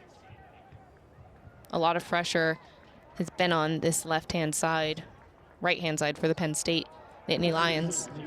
Some big subs here for Penn State, most notably Aubrey Culpa, who had been getting a breather, comes in presumably for the final 20 minutes with some fresh legs. We saw Culpa assist on the first goal and score the second goal, which were only 1 minute 19 seconds apart. So a big sub here for the Nittany Lions. Backtracking, Mills falls hard. Under 20, 1-goal game in a premier matchup between 2 top-flight programs. as it rolls to the end line for a goal kick.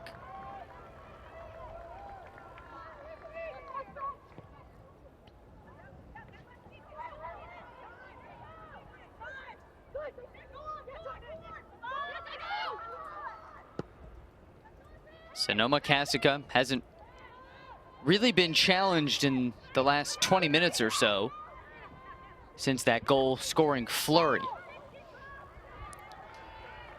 Here's Joseph, who just scored on the PK. Kate Kemmerly, who's been very aggressive these last few minutes. Kemmerly makes her move, a burst of speed into the box. Gets tied up with Gress. Dangerous ball. The crowd is petitioning for a handball in the box. Now centered by Kirsch, and it trickles out of bounds. We'll have to take a look. Just another good run from Kimberly. She's waiting for this play to develop and ends up taking it herself. Finds a bit of space. She's looking to square it across the box, but again, it forces a save from Gress, who's got that near post locked down. A couple Nittany Lions now down. Maybe a fair bit of cramping. We mentioned the conditions today are just muggy and humid. 81 degrees with 78% humidity. But it was closer to 90 at kickoff.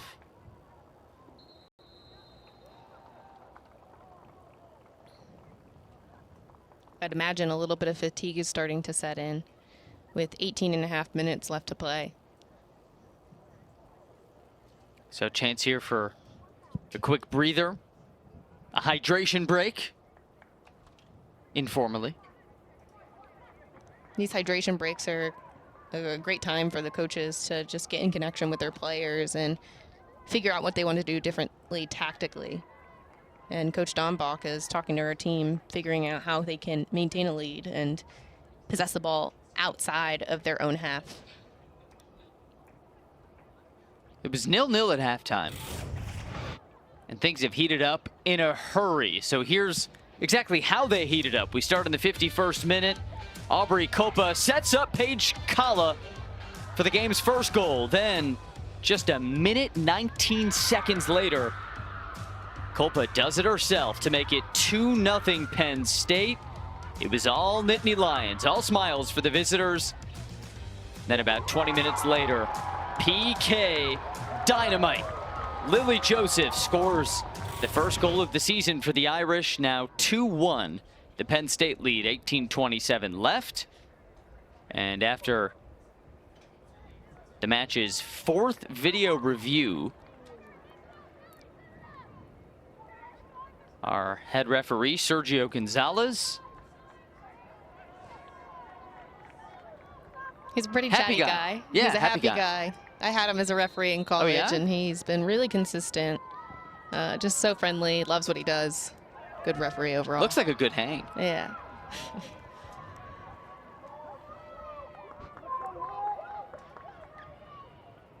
Ying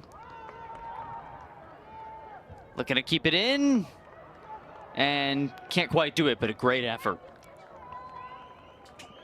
Chase Ying, third-year player for Notre Dame, member of the Philippines senior national team for a couple of friendlies, including one against South Korea. So many of these players have played such high-level soccer at the international level. Gaining that international experience is invaluable because it teaches you, how to play at a faster pace.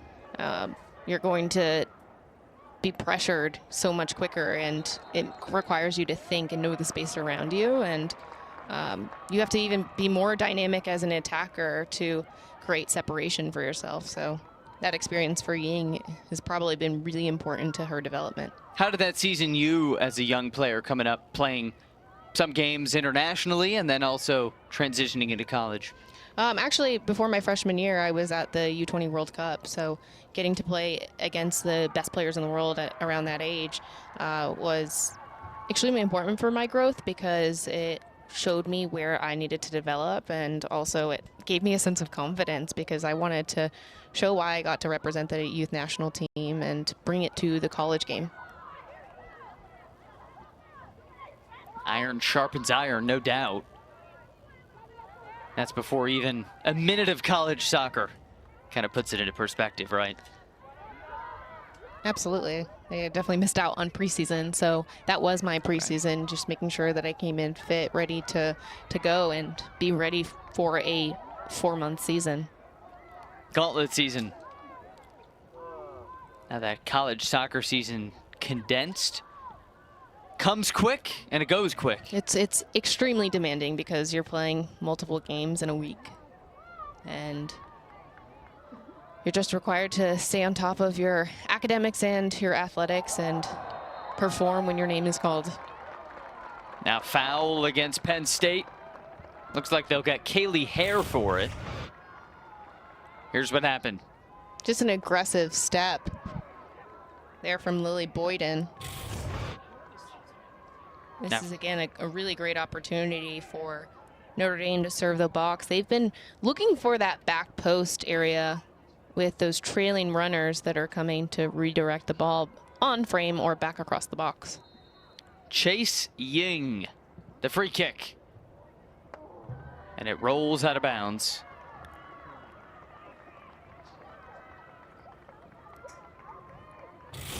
Here's how it's set up.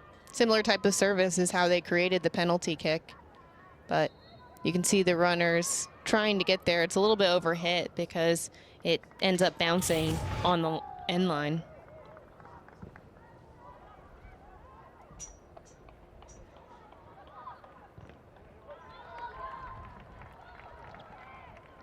Under 15 to go in what's been an entertaining second half. 0-0 at halftime. 2 quick goals for Penn State out of the locker room.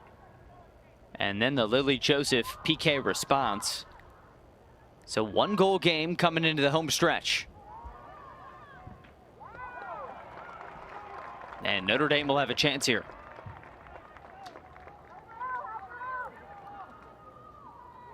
A lot of freshmen on the field. Kemmerly, Kirsch. I've noticed that Lily Boyden and Hannah Jordan have switched sides. I wonder if this is about the matchups that they're seeing between Kirsch and Reese Canada on the other side. Here's a chance for Hodgson. Beautiful defense. Kaylee Hare came in like a rocket. Kaylee Hare is incredibly brave, does anything to get her body behind the ball and block shots.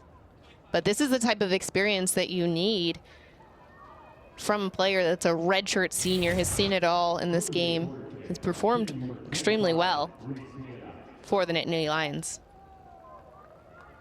And now again, Canada takes the corner.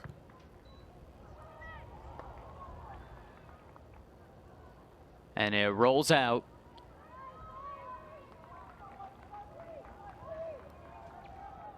Notre Dame coming off the 0-0 draw Wednesday against Samford. Looking to pull something magical late. Penn State season opener. And what's such a tough start to their season. At number 2 Notre Dame today, then at fellow top 25 team West Virginia on Thursday. Nittany Lions open at home the following Thursday against Bucknell. And it's to Penn State.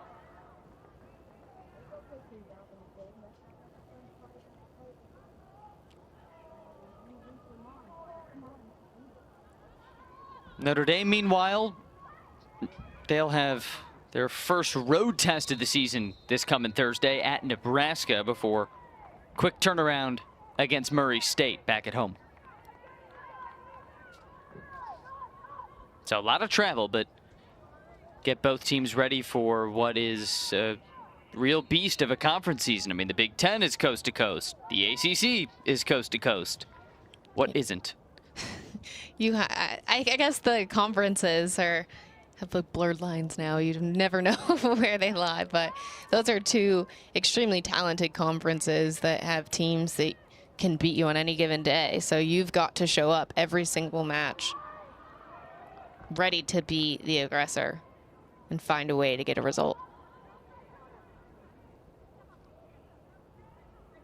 Now Irish looking to even this one. Entry towards Hodgson. And again, that togetherness of the Penn State back line holds firm. I love that flick from Kaylee Hare, and just redirects it back across the box, and then they're able to clear it safely. You mentioned the bravery of Hare. I think we've seen that multiple times today.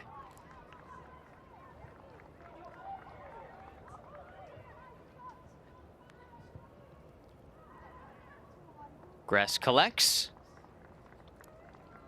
She's been active. I mean, the last maybe 20 minutes or so feels like the entire game has been in the attacking third for Notre Dame. Credit to Notre Dame just for putting more pressure on Penn State's back line, trying to keep it alive in and around the attacking third. This has given them several chances within the last 20 minutes or so and has gotten them back into this game. But I'd anticipate that we'll see some sort of game management from Penn State where they start to slow things down. If the ball goes out of bounds, they'll walk instead of run to go get the ball. When Gress claims the ball, she'll probably leave it on the ground for a little bit and bait the Notre Dame attackers to come out and press just to take more time off the clock. Kind of keep at least half an eye on the clock as Aubrey Culpa maybe cramping a little bit. Yeah, she's been electric on that front line, offensively and defensively. She's a workhorse. She has had a defensive effort that led to her goal, and she's going to be a player that has that swagger that they're going to lean on for results, and she showed up and has had a great performance today. She really has. Her coach said, hey, she's going to break out this year. This is a special player. She's humble yet hungry at the same time. That hunger really came out around that 51st minute. Beautiful assist to set up the Paige Colley goal. And then she comes through with her first goal of the season. So getting the cramp situated. Now back at it, just over 10 minutes. Good bit of footwork there. Now ahead to Hodgson, who's been incredibly active the last few. Kimberly into the teeth of the D. Now Ying. Good ball. Here's Kirsch. Centers it. Dangerous. Here's Joseph. Blocked away. Again, Joseph blocked. And it trickles out. It's a real credit to Penn State. They have so many players crashing the top of the box, trying to get hit to prevent a quality shot on goal, because Lily Joseph is a player who has a good strike on the ball. And she was waiting inside that space in the D on top of the box to have a chance at goal. A bevy of chances here. She's like a shark in the water. Your eyes kind of get big when the ball bounces to you, and then you want to take a quick touch and have a shot. But Penn State was there to deny it. Under 10.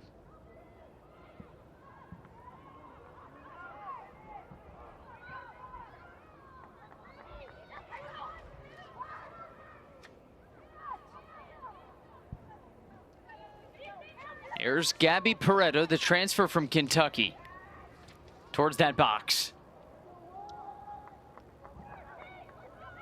Really the backbone of this Penn State team is their defense. 13 returners for Coach Erica Dombach. She knows she's got a lot of swagger back there. We've seen it. Kirsch, the freshman, can't knife through. I really like the footwork from Lily Boyden. Kirsch is so good with the way that she cuts the ball inside outside. And she does it so quickly, but Lily Boyden kept her eyes on the ball, shifted accordingly, and kept her body in front so that Kirsch couldn't get away.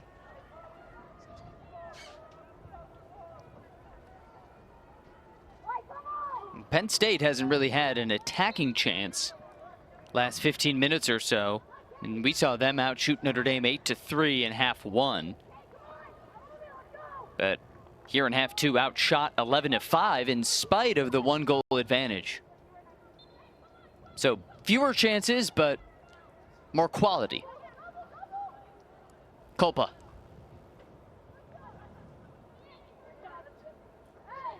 Penn State looking to maybe burn some clock here as Notre Dame takes over.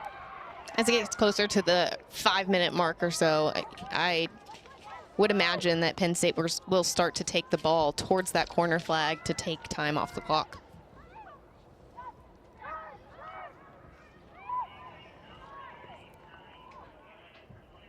Looking for Kemmerly.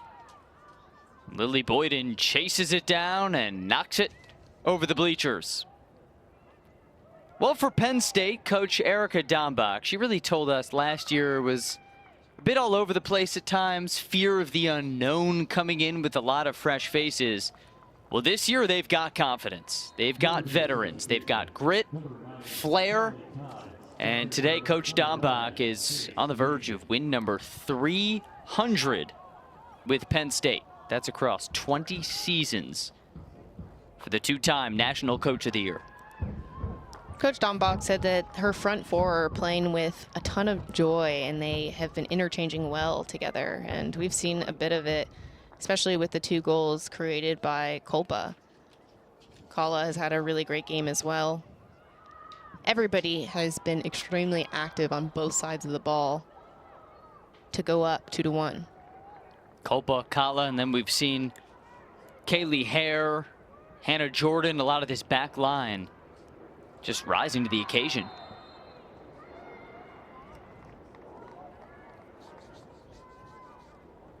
Erica Dombach really leading this program with consistency. I mean, you look at her 20 seasons, they've never won fewer than 10 games. They've never missed out on an NCAA tournament.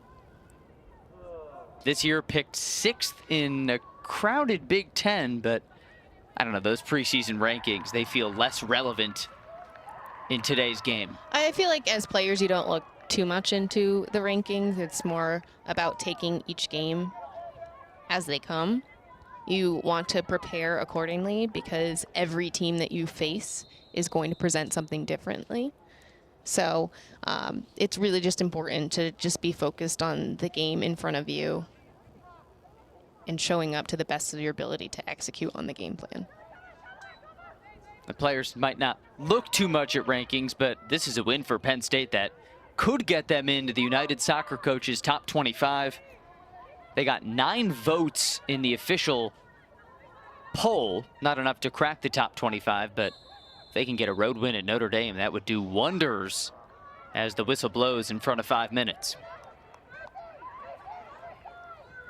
Both teams are entering those big 5 moments that we talked about earlier. For Notre Dame, this is their chance to really push numbers higher and try and get that second goal. And for Penn State, they want to remain compact, drop together, and lay in tackles, especially before the box, because you don't want to give them a chance to shoot anywhere inside shooting distance. And here they don't let the ball even 5 feet from the box. We just saw that back line come in and swallow it up.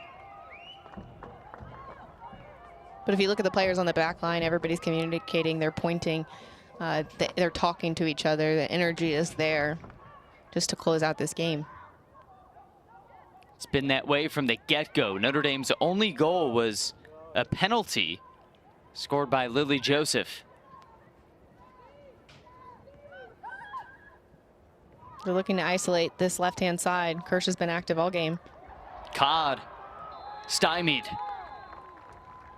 And they'll call a handball against Penn State's Bella Askew. Here's Kirsch.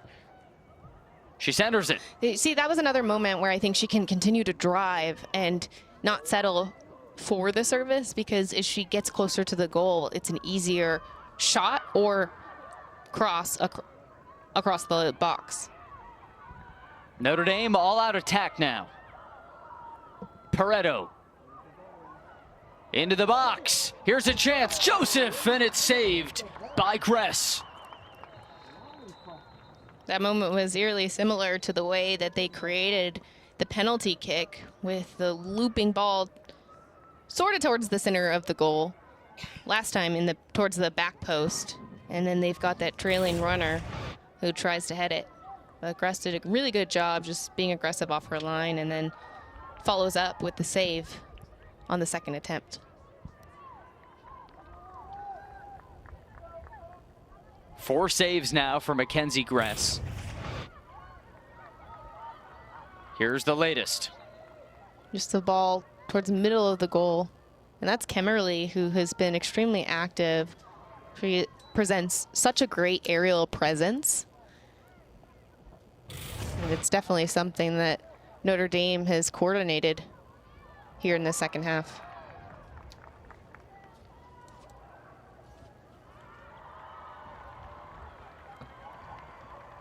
Another great effort on that back line of Penn State.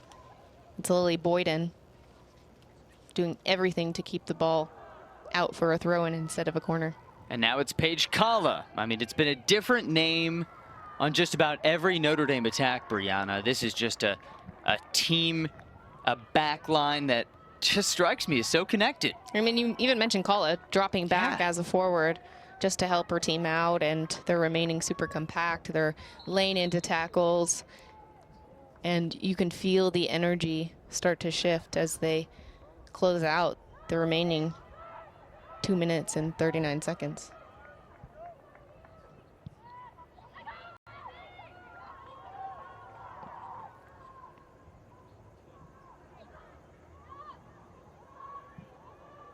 Penn State looking to wrap up a signature victory. Nice center, and it's a score for Notre Dame. In a huge spot, Joseph breaks through. We're tied. You can see the joy on their faces. Notre Dame really fought just to get back into this, and they never counted themselves out. Just look at the aggression. Just keep this alive. A big ball over the top. It's Ellie Hodgson just trying to do anything to get around her defender. That's Lily Boyden. She squares it across, and Lily Joseph showed up big. 2 moments in this game, tying it up for the Fighting Irish. Wow. Joseph in the clutch. She had the big PK 20 minutes ago, and now the game-tying goal. 2 minutes to go, not done yet. Can the Irish come all the way back, or can Penn State turn it right back in their favor? Oh, what a thriller. 0-0 at halftime, thinking, okay, quiet game, feeling each other out early in the season, and this game has exploded into electricity. 4 second-half goals.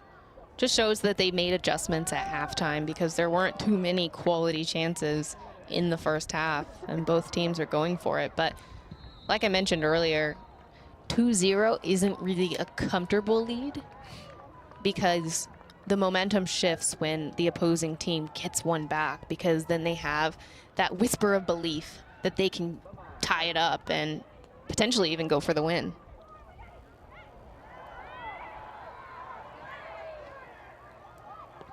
And on that last goal for Notre Dame, I mean, you mentioned that the goal by Joseph, but Ellie Hodgson setting her up beautifully.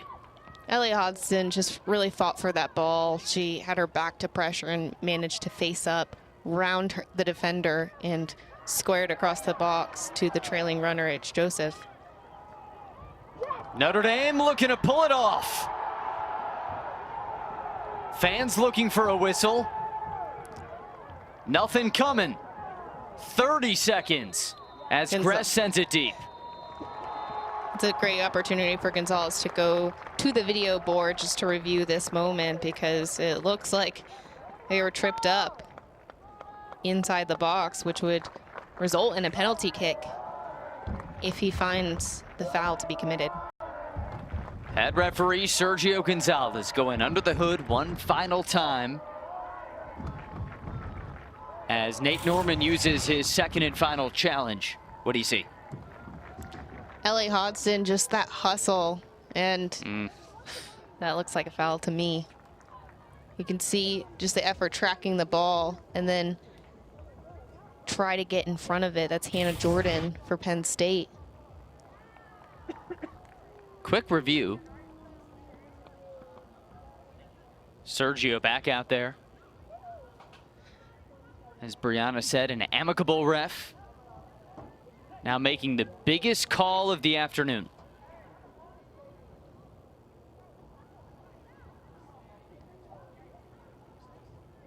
It is hard to say, though, in a collision like the one that just happened, when the defender is cutting off the attacker.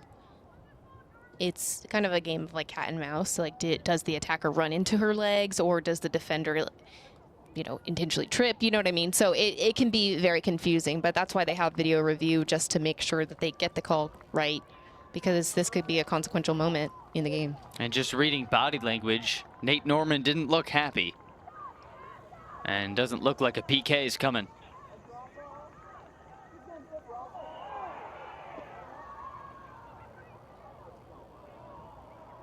Now, some chippiness.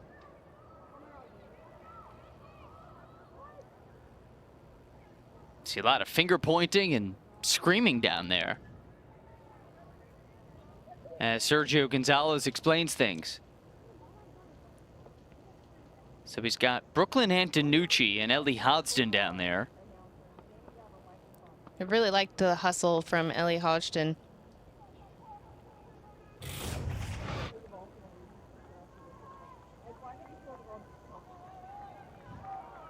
So Hodgson, just a little tap. Antonucci goes flying. That was definitely unwarranted. There's just no need to push there, but I suppose for Penn State, this gives them a little moment of relief, because that moment looked to be dangerous when Hodgson was charging forward, trying to get on the end of the long ball. And so now the clock ticks down to 20. And barring any last-second magic, seems we're headed for a 2-2 draw. No goals in half one. Things were quiet here at Alumni Stadium. Half two, electric. 2 goals for Penn State, then 2 responses for Notre Dame. And between two of college soccer's top programs, it's a draw. I think both teams learned a lot about themselves. They kind of felt each other out in the first half.